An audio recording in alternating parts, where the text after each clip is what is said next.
اس وقت آپ حضرات کے علم میں ہوگا کہ فلسطین پر جو قیامت برپا ہو رہی ہے وہ ایک المناک دردناک دستان ہے۔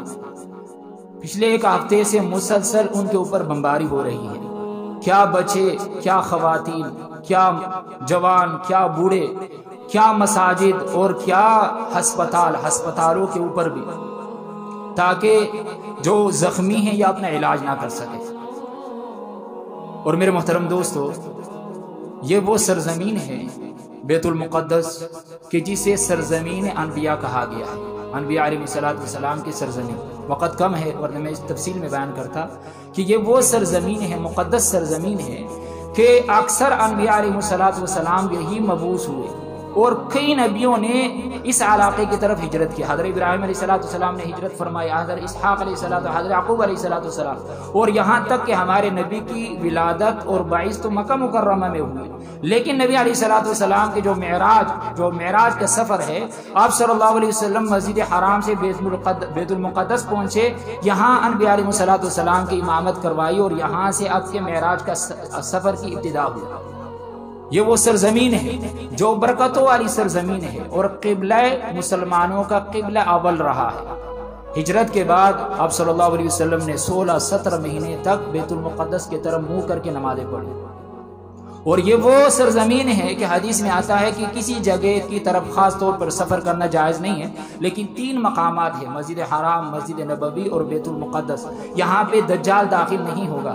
اور لیکن پچھلے کئی سالوں سے جو یہودی ہیں، جو مسلمانوں کے ازلی دشمن ہیں، اللہ تعالیٰ نے سورہ مائدہ میں فرمایا لَتَجِدَنَّ أَشَدَّ النَّاسِ عَدَاوَةً لِلَّذِينَ آمَنُوا الْيَهُودَ، کہ سب سے زیادہ مسلمانوں کے دشمن وہ یہودی ہیں۔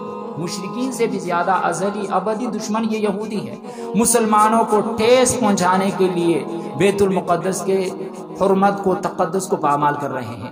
اور میرے محترم دوستو، اس وقت مسلمانوں کی کیا ذمہ داریاں ہیں؟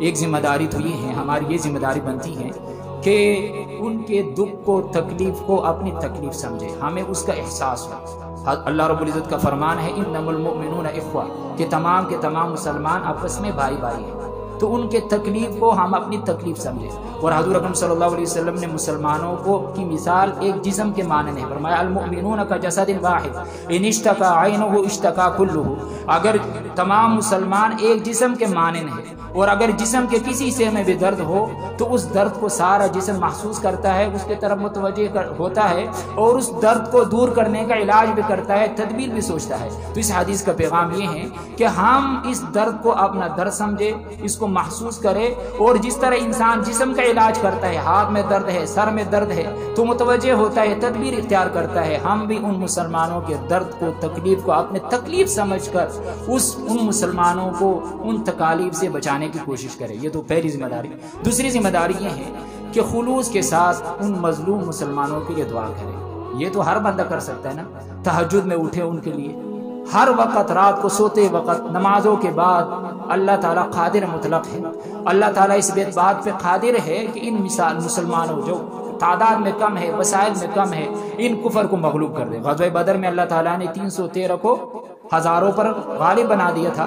تو دعا کرے، خلوص کے ساتھ ان مسلمانوں کے لیے دعا کرے، اللہ تعالیٰ مسلمانوں کی دعاؤں کو قبول کرتے ہیں، لیکن شرط یہ ہے کہ دعا کی جو شرائط ہے وہ اس کے اندر ہے۔ اور تیسری بات کہ میرے محترم دوستو، جتنا ہم سے ہو سکے ان کی مدد کرے۔ ایسی تنظیمیں، جماعتیں، ادارے ہیں جو ان کی مدد کرتے ہیں، تو جس کو اللہ نے مال دیا ہے مالی طور پر ان مظلوموں کی مدد کرے، ان کو پناہ دے۔